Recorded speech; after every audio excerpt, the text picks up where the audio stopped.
அசுரர்களின் குருன்னு சொல்லக்கூடிய சுக்கிர பகவானை ராசி அதிபதியாக கொண்ட ரிஷப ராசி அன்பு சொந்தங்களுக்கு வணக்கங்க. எல்லாரும் எப்படி இருக்கீங்க? உங்களுடைய உடல் நலம் சிறப்பா இருக்கா? மனநலம் சிறப்பா இருக்கா? உடல் நலத்தை விடுங்க, மனநலம் தான் கெட்டு சீரழியுது. ரிஷபத்துடைய இப்ப இருக்கக்கூடிய மனநலம் இதுவாதான் இருக்கு. ரிஷப ராசி அப்படின்னாவே ரொம்ப நல்லவங்க, ரொம்ப ரொம்ப ரொம்ப நல்லவங்க. இதுதான் ரிஷபத்திற்கு பெரிய மைனஸாவே இருக்கு. ஏன்னா நல்லவங்க என்னைக்கு நல்லவங்களா இருந்திருக்காங்க. ரிஷபம் அப்படின்னாலே நல்ல மனம் படைத்தவங்க, சுயநலம் நிறைந்த உலகத்துல மற்றவங்களுக்கு உதவி செய்யணுங்கிற மனப்பான்மையோடு வாழக்கூடியதுல ரிஷபம் முக்கியமானவங்கன்னு வச்சுக்கோங்க. கூட பிறந்தவங்களுடைய முன்னேற்றத்துக்காக பாடுபடக்கூடியவங்க. கூட பிறந்தவங்க நல்லா இருந்துட்டா போதும், அவங்க நல்லா வாழ்ந்தா போதும், அதை பார்த்தாவே நமக்கு ஒரு திருப்தி. பார்த்துக்கலாம், நம்மளுக்கு கடவுள் ஏதாவது ஒரு வழி காட்டுவார். இதுதான் ரிஷபத்துடைய வாழ்க்கை நிலை. ஆண்களுக்கும் சரி பெண்களுக்கும் சரி, சின்னவங்களோ பெரியவங்களோ, ரிஷப ராசி சாகுற வரைக்கும் இதை தான் ஃபாலோ பண்ணுவீங்க. இல்லைன்னு உங்களால மறுக்க முடியுமா? ஆனா எல்லாரும் சொல்றாங்க இல்லையா, நல்லது பண்ணா நமக்கும் நல்லது நடக்கும். நான் இல்லைன்னு சொல்லல, நல்லது செய்தால் நல்லது வருங்கிற நிதர்சனமான உண்மைங்க. இன்னைக்கு உங்களுக்கு கஷ்டங்கள் வரலாம், கவலைகள் வரலாம், துரோகங்கள் வரலாம். ஆனா தெய்வம் பார்த்துக்கிட்டே இருக்கு. உங்க நல்ல மனசுக்கு ஒரு இடத்தை கண்டிப்பா கொடுக்கும். என்னமா சொல்ற, கடைசியில ஆறடியா அப்படின்னு கேட்பீங்க. இல்லைங்க, அப்படியெல்லாம் நினைச்சிடாதீங்க. அப்படி கெட்டது செஞ்சவங்க கோபுரத்துக்கும் நல்லது செஞ்சவங்க அடி பாதாளத்துக்கும் போகணுங்கிற அவசியமே கிடையாது. அப்புறம் தெய்வம் எதுக்கு? நீங்களே நிறைய உணர்ந்திருக்கீங்க. வாழ்க்கையில எப்பேற்பட்ட கஷ்ட காலத்திலையுமே அதுல தப்பிச்சிடலாம் அப்படின்னு நினைச்சிருக்கீங்க, தப்பிச்சும் வந்திருக்கீங்க. இல்லைன்னு உங்களால மறுக்க முடியுமா? உங்களுடைய நல்ல மனசுக்கு நல்லது நடக்கும். சோதனைகள் மட்டும்தான் இப்போ இருக்கிறது, அதெல்லாம் நிரந்தரமா இருக்காது, சரிங்களா? ஆனா ரிஷபம் எல்லாருக்கும் உதவி கூட பிறந்தவங்களோ தெரிஞ்சவங்களோ தெரியாதவங்களோ எல்லாருக்கும் உதவி பண்றீங்க இல்லையா? ஆனா ரிஷபத்துக்கு யாராவது உதவி பண்ணுவாங்களா அப்படின்னு கேட்டாக்கா சத்தியமா நான் ஒன்னும் சொல்ல மாட்டேன். ஏன்னா ரிஷபத்திற்கு இது நாள் வரைக்கும் இப்பையும் சரி இனி வரக்கூடிய காலங்கள்லையும் சரி ரிஷபத்திற்கு உதவி செய்யறதுக்கு யாரும் வரமாட்டாங்க. இது நிதர்சனமான உண்மை. ரிஷபத்திற்கு உதவினாக்க அந்த தெய்வம் மட்டும்தான். சோ தெய்வத்தை மட்டும்தான் நீங்க நம்பி ஆகணும், வேற வழியே இல்லை, சரிங்களா? இப்படி இருக்கக்கூடிய நிலையில ரிஷபத்திற்கு எதிர்பார்ப்பு என்ன தெரியுமா? ஏதாவது ஒரு நாள் ஏதாவது ஒரு வகையில அதிசயம் நிகழாதா? என் வாழ்க்கை நல்ல வகையில மாறாதா? இப்ப இருக்கக்கூடிய நிலையை பார்த்தாக்க எல்லாரும் என்ன ஒதுக்குறத பார்த்தாக்க எங்கேயாச்சும் போயிடலாம் போல இருக்கு, என் வாழ்க்கைய முடிச்சுக்கலாம் போல இருக்குன்னு கூட ரிஷபம் யோசிப்பீங்க. அதற்கு வழி பிறந்திருக்குங்க. என்னன்னா தலைப்பை பார்த்திருப்பீங்க, மறுபிறவி எடுக்கக்கூடிய நேரங்க. ஒரு சிலர் சொல்லுவாங்கல்ல, எப்பா சாமி செத்து பொழைச்சு மறு ஜென்மம் எடுத்த மாதிரி இருக்குது, பிறவி எடுத்த மாதிரி இருக்கு அப்படின்னு சொல்லுவீங்க இல்லையா? அப்படி ஒரு அமைப்பு தான் இப்ப நீங்க அனுபவிக்க போறீங்க.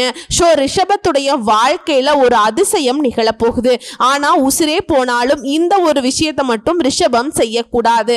அது என்னங்கிறத தெளிவா பார்த்து மனசுல பதிய வச்சுக்கலாம், சரிங்களா? இல்ல நீங்க குறிச்சு கூட வச்சுக்கலாம். சரி, அதை மட்டும் எக்காரணத்து கொண்டும் செய்யவே செய்யாதீங்க. அது இந்த ஜூன் மாதத்திலிருந்து உங்க வாழ்க்கையில அதிசயம் நிகழப்போகுது. நீங்க தெய்வத்துக்கிட்ட தினம் தினம் கேட்ட விஷயம் என்ன? எப்படியாச்சும் என் வாழ்க்கையை சரி பண்ணி கொடு கடவுளேன்னு கேட்டீங்க இல்லையா? அந்த எப்படியோங்கிறது இந்த ஜூன் மாதத்துல நிகழப்போகுது. அது என்னங்கிறத தெளிவா பார்க்கலாமோ? இப்ப ரிஷப ராசியை பொறுத்த வரைக்கும் உங்களுக்கு அதிர்ஷ்டம் தரக்கூடிய தெய்வம் யார் தெரியுங்களா? சிவபெருமான். அவரை வணங்கி இந்த பதிவை தொடங்கலாங்க. விதி என்னும் வினையால் வீழ்ந்த மதி என்றும் சிவத்தால் எழுந்திடுங்க. சிவ சிவ ஓம் நமச்சிவாய. இந்த வீடியோ பதிவை பார்க்கக்கூடிய இந்த தருணத்துல ரிஷபராசிக்காரங்களே இந்த மந்திர சொல்ல ஒரு 3 முறை உச்சரிங்க.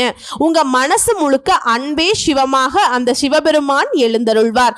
ஒரு தெளிவு கொடுப்பார். அதோட நான் இருக்கேன் அப்படிங்கிற ஒரு தெம்பையும் ஏற்படுத்துவார். இந்த நேரத்துல சிவபெருமான் கிட்ட நீங்க வைக்க வேண்டிய வேண்டுதல் என்னவா இருக்கும் தெரியுமா? பலன் பார்த்து உன்னை வணங்கவில்லை சிவமே, உன்னை பார்த்த கணமே மகிழ்ச்சியில் ஆடுது என் மனமே, சிவ சிவ சிவபெருமானே அப்படின்னு உங்க மனசுல சிவபெருமான் கிட்ட ஒப்படைச்சிருங்க.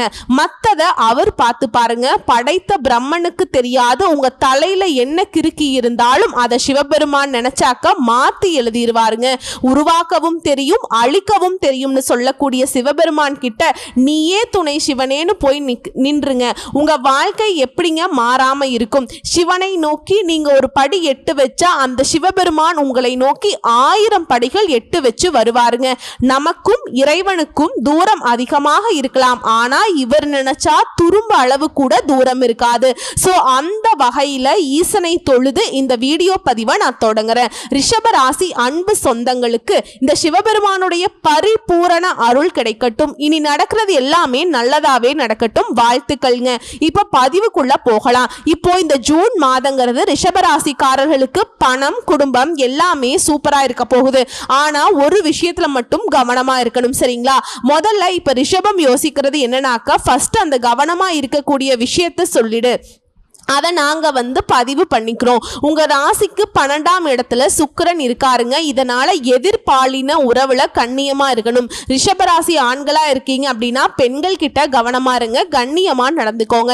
இதில் ரிஷபராசி பெண்களாக இருக்கீங்க அப்படின்னாக்கா ஆண்கள் கிட்ட கவனமாக இருங்க.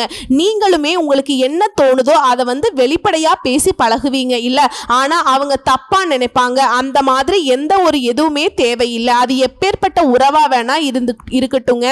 ஆனால் நீங்கள் ரொம்ப நிதானமாக இருக்கணும். மனசில் இருக்கிறத வெளிப்படையாக பேசுங்க.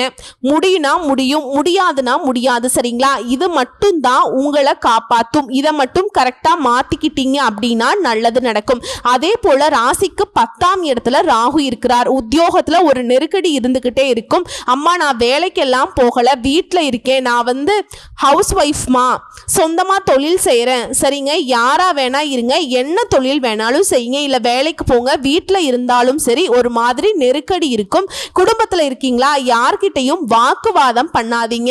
வேலையில் இருக்கீங்களா, உயர் அதிகாரிகள் கிட்ட வாக்குவாதம் பண்ணாதீங்க. இல்ல நீங்க தொழில் பண்றீங்களா, கஸ்டமர்ஸ் கிட்ட வாக்குவாதம் பண்ணாதீங்க. அனுசரிச்சு பொறுமையா நடந்துக்கிட்டீங்கன்னா சூப்பருங்க, உங்களுக்கு நல்லது, உங்க சுத்தி இருக்கவங்களுக்கும் நல்லது. இது மட்டும்தாங்க நீங்க கவனமா இருக்கக்கூடிய இடம். சொல்லிட்டேனா? இது உங்களுக்கு ஃபர்ஸ்ட் தெரிஞ்சிருச்சா? இப்போ இந்த ஜூன் மாதத்துல எந்தெந்த கிரகங்கள் எங்கெங்க இருக்காங்க, ஏன்னா நம்முடைய நல்லதுக்கும் கெட்டதுக்கும் பொறுப்பாளிகளே அந்த 9 நவகிரகங்கள் தான். இதோட இந்த மாதத்துல எந்தெந்த கிரகங்கள் மாற்றமாகறாங்க அதை பொறுத்து நமக்கு எந்த மாதிரியான நல்ல பலன்கள் கிடைக்க போகுது.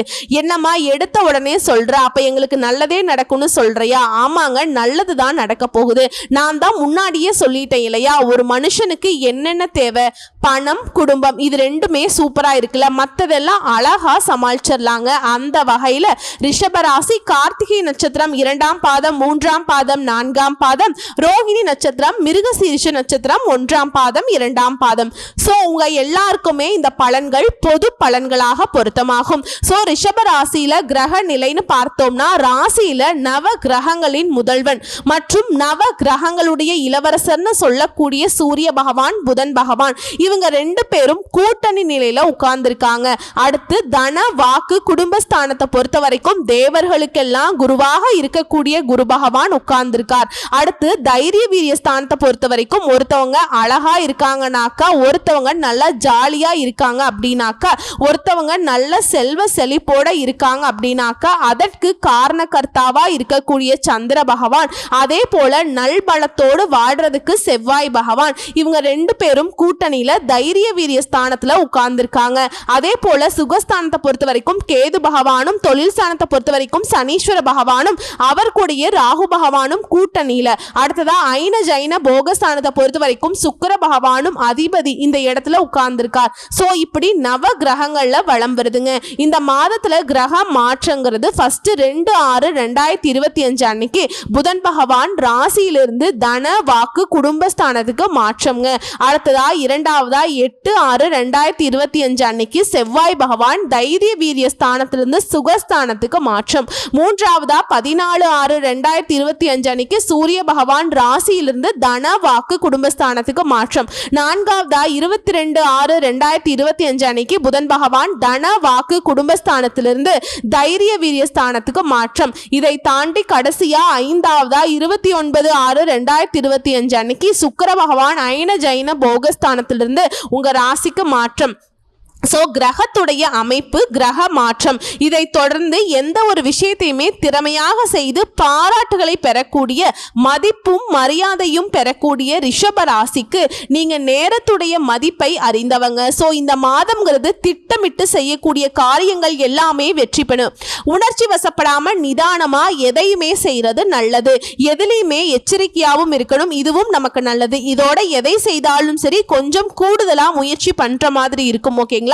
அடுத்து பயணங்கள் இருக்கும். ஓகேங்களா? அடுத்து அனைத்து தடைகளுமே அகலப்போகுது. தொழில் ரீதியா, வியாபாரம் ரீதியா இது தொடர்பாக கொஞ்சம் அலைச்சல் இருக்கும். அதே போல உங்ககிட்ட வேலை பார்க்குறாங்க பணியாளர்கள் இருக்காங்கல்ல, அவங்களுடைய செயல்பாடுகள் உங்களுக்கு கோபத்தை தூண்டும்படியே இருக்கலாம். ஆனா கோபப்படாம அந்த இடத்துல அனுசரிச்சு நடந்துக்கோங்க.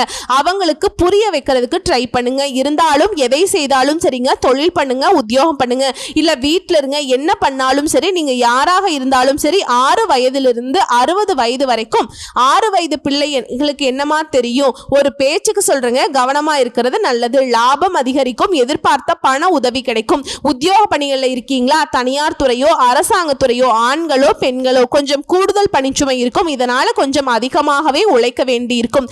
நேரம் காலம் பார்க்காம இதை அடுத்து நெருப்பு மற்றும் ஆயுதங்களை பயன்படுத்துறப்ப கவனமா இருக்கிறது நல்லதுங்க. இதோட குடும்பத்தை பொறுத்த வரைக்கும் மன நிறைவு ஏற்படும். ஏன்னா மன நிறைவு தரக்கூடிய வகையில தான் வீட்டில் இனி எல்லாமே நல்லதாகவே நடக்கும். குடும்ப வாழ்க்கையை பொறுத்த வரைக்கும் வாழ்க்கை துணையால நன்மைகள் உண்டாகும். குழந்தைகளுக்காக கொஞ்சம் அதிகமா பாடுபடுவீங்க. அவங்க எதிர்காலத்துக்காக சேமிக்கவும் தொடங்குவீங்க. விருந்தினருடைய வருகை இருக்கும். உறவுக்காரங்க நண்பர்கள் கிட்ட திடீர் கருத்து வேற்றுமை உண்டாகிறதுக்கு வாய்ப்பு இருக்கு. இதுதான் சொல்றேன், நிதானம் தேவைங்க. என்ன பேசுறாங்க அப்படிங்கிறத ஃபர்ஸ்ட் பொறுமையா கேளுங்க. அதுக்கப்புறம் அவங்க பேசுறது ஒர்த்தா, நம்ம பேசுனது பார்த்தீங்கன்னா அவங்க புரிஞ்சுப்பாங்களா அப்படிங்கிறத யோசிச்சு பேசுங்க.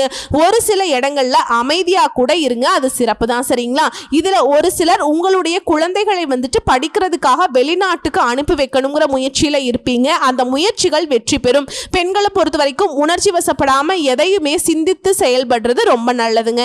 ஆண்களோ பெண்களோ கொஞ்சம் உணர்ச்சி வசப்படுவீங்க. எடுத்தோம் கவுத்தோம்னு சில விஷயங்களை செஞ்சிருவீங்க. அதுவும் பாசம்னு வந்துட்டா போதும், எதையுமே பார்க்க மாட்டீங்க. அதெல்லாம் கொஞ்சம் நிறுத்தி பார்த்தீங்கன்னா அந்த பாசத்துல பாசம் இருக்கா வேஷம் இருக்காங்கிற அந்த நாடகம் தெரிஞ்சு போயிடும். அதே போல கடின முயற்சியின் பெயரால காரியங்கள் எல்லாமே வெற்றி பெறும். எந்த அளவுக்கு உழைப்பு போடுறீங்களோ அந்த அளவுக்கு உயர்வு இருக்குங்க. சரிங்களா?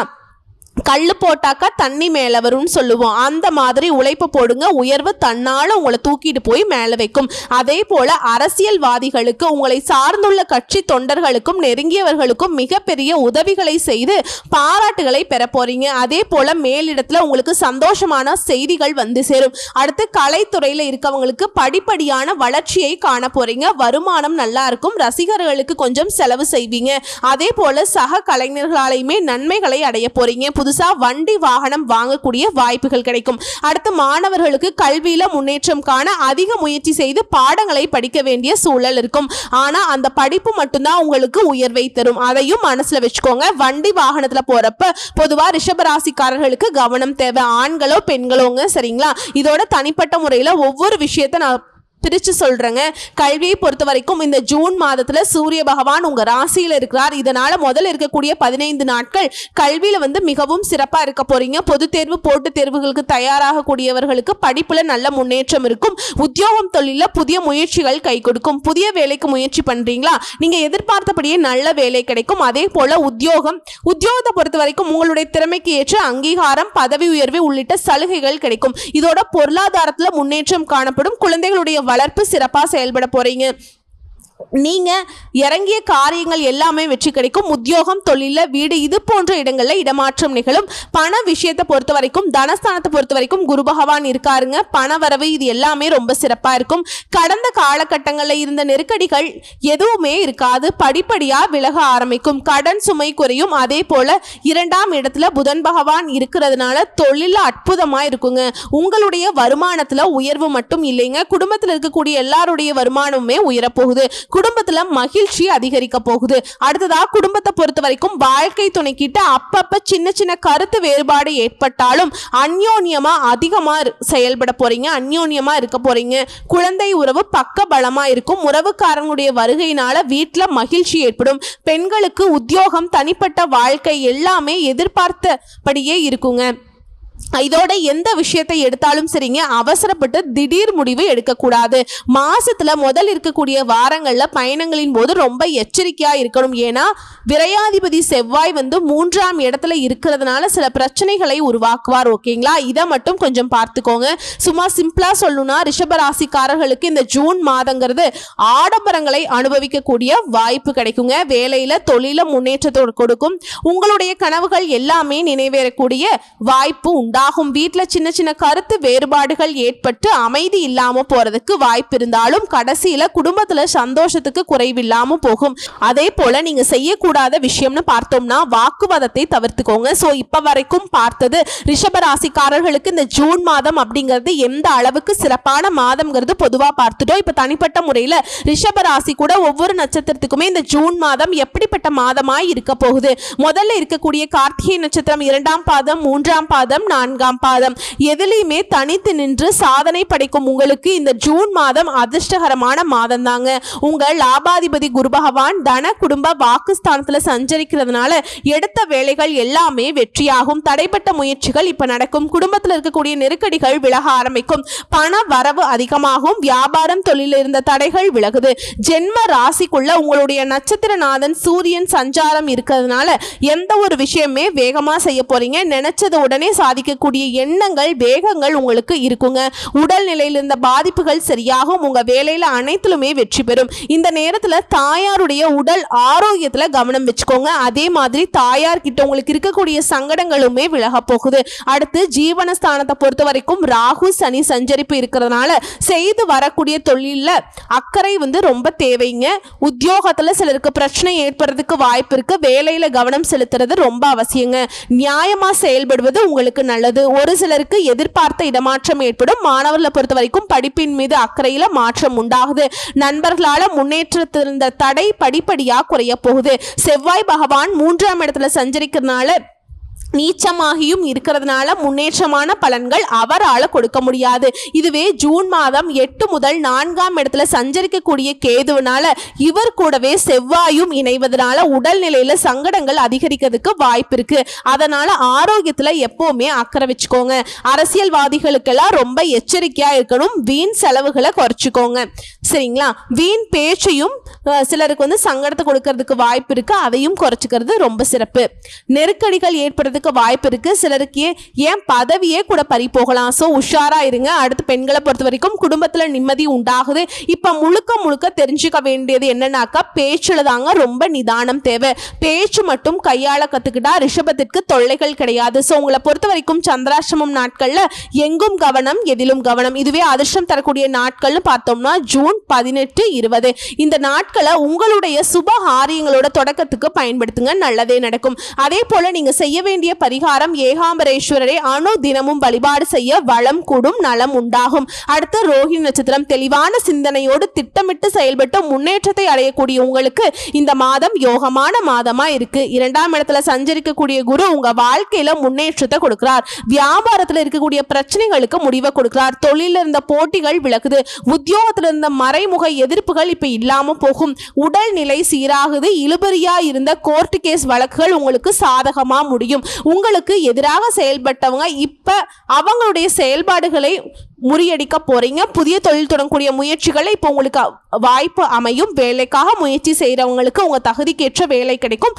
அதே மாதிரி 10ஆம் இடம் சனி பகவானுக்கும் ராகு பகவானுக்கும் குருவின் பார்வை கிடைக்கிறதுனால தொழில இருந்த நெருக்கடிகள் இப்ப இல்லாம போகும்.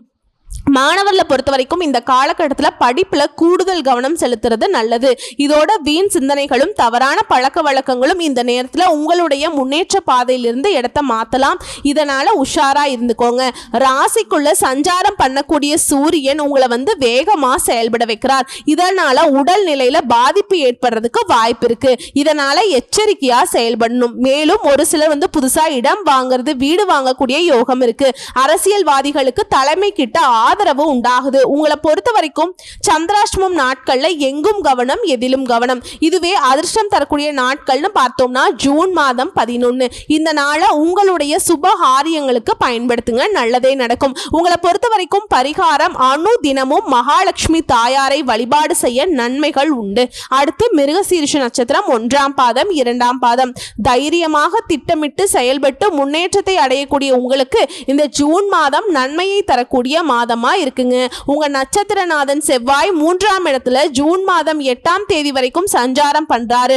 அவர் நீச்சம் அடைந்திருப்பதால முன்னேற்றம் அப்படிங்கிறது எதிர்பார்த்த அளவுக்கு இல்லாம போகும். ஆனா அதன் பிறகு சுகஸ்தானத்துல சஞ்சரிக்கக்கூடிய கேதுவும் அவர் கூட இணைவதனால தன குடும்ப வாக்குஸ்தானத்துல சஞ்சரிக்கக்கூடிய குரு உங்களை பார்க்கறதுனால எடுக்கக்கூடிய முயற்சிகளையும் வெற்றியாக கொடுக்கிறார். குடும்பத்துல நிம்மதியான சூழலை உருவாக்குறார். நிதி நிலையில உயர்வை கொடுக்கிறார். செல்வாக்கு அதிகரிச்சு வைக்கிறார். எதிர்ப்பு வழக்கு இந்த நிலையில மாற்றம் உண்டாகுது. இத்தனை நாட்களா எதையோ பறி கொடுத்த மாதிரி இருந்த உங்களுக்கு இனி முன்னேற்றமான நிலை ஏற்பட போகுது. உங்க செல்வாக்கு உயருது. உறவுக்காரங்க வகையிலும் சரி, நண்பர்கள் வகையிலும் சரி, உங்களுடைய வளர்ச்சியை கண்டு ஆச்சரியப்படக்கூடிய அளவுக்கு உயர்வை பார்க்க போறீங்க. எடுக்கக்கூடிய முயற்சிகள் எல்லாமே வெற்றி கிடைக்கும். ஒரு சிலர் புதிய தொழில் தொடங்குவீங்க. இதே போல வேலைக்காக முயற்சி செய்யறவங்களுக்கு இந்த காலம்ங்கிறது யோகமான காலம். தொழிலை விரிவு செய்வீங்க. உத்தியோகத்தில் இருக்கவங்களுக்கு எதிர்பார்த்த இடமாற்றம், பதவி உயர்வு கிடைக்கும். உங்களுடைய சிந்தனையில தெளிவு உண்டாகும். புதுசா இடம் வாங்குறது, வீடு கட்டுறது, இது போன்ற முயற்சிகளை வெற்றி கிடைக்குங்க. வங்கியில கேட்டிருந்த கடன் கிடைக்கும். அதே போல வேளாண்மையில முன்னேற்றம் உண்டாகுது. குடும்பத்துல சுபிக்ஷமான நிலை இருக்குது. கணவன் மனைவிக்கிடையே இருந்த நெருக்கடிகள் விலகுது. மாணவர்களுக்கு இந்த காலகட்டத்தில் படிப்புல கூடுதல் கவனம் செலுத்துவது நல்லது. உங்களை பொறுத்த வரைக்கும் சந்திராசிரமம் நாட்கள்ல எங்கும் கவனம், எதிலும் கவனம். இதுவே அதிர்ஷ்டம் தரக்கூடிய நாட்கள்னு பார்த்தீங்கன்னா ஜூன் மாதம் 16, 19 இந்த 2 நாட்களையும் உங்க சுப காரியங்களோட தொடக்கத்துக்கு பயன்படுத்துங்க, நல்லதே நடக்கும். ஸோ உங்களை பொறுத்த வரைக்கும் பரிகாரம் அணு தினமும் வைத்தீஸ்வரரை வழிபாடு செய்ய சங்கடங்கள் நீங்கும், சந்தோஷம் நிலைக்கும். ஸோ இப்ப வரைக்கும் பார்த்தது ரிஷபராசிக்காரர்களுக்கு பொது பலன்கள், நட்சத்திர பலன்கள், பரிகாரங்கள் எல்லாமே பார்த்திருக்கோம். இப்போ பொதுப்படியா பரிகாரம்ங்கிறது ஒவ்வொரு வெள்ளிக்கிழமையும் மகாலட்சுமி தாயாருக்கு தீபமேற்றி வழிபாடு செய்ய பொருளாதார சிக்கல்கள் தீரும், செல்வ செழிப்பு மேலோங்கும், பண வரத்து கூடும், மனசுல மகிழ்ச்சி உண்டாகும். உங்களுக்கு அதிர்ஷ்டம் தரக்கூடிய கிழமைகள் திங்கள், புதன், வியாழன். அதே போல சந்திராசிரமம் நாட்கள்ல ரொம்ப கவனமா இருக்கணுங்க. இதுவே அதிர்ஷ்டம் தரக்கூடிய தினங்கள்னு பார்த்தோம்னா ஜூன் மாதத்துல 23, 24 இது உங்களுக்கு நல்ல காரியங்களுக்கு பயன்படுத்திக்கோங்க. ஸோ ஒட்டுமொத்தமா இந்த ஜூன் மாதம் ரிஷபராசிக்காரர்களுக்கு அதிர்ஷ்டத்தை தரக்கூடிய மாதமாதாங்க இருக்கு. அழகா பயன்படுத்துங்க, வாழ்க்கையில முன்னேறுங்க. தெய்வத்துடைய அனுகிரகம் உங்களுக்கு பக்கபலமா இருக்கு. வாழ்த்துக்கள். நன்றி, வணக்கம்.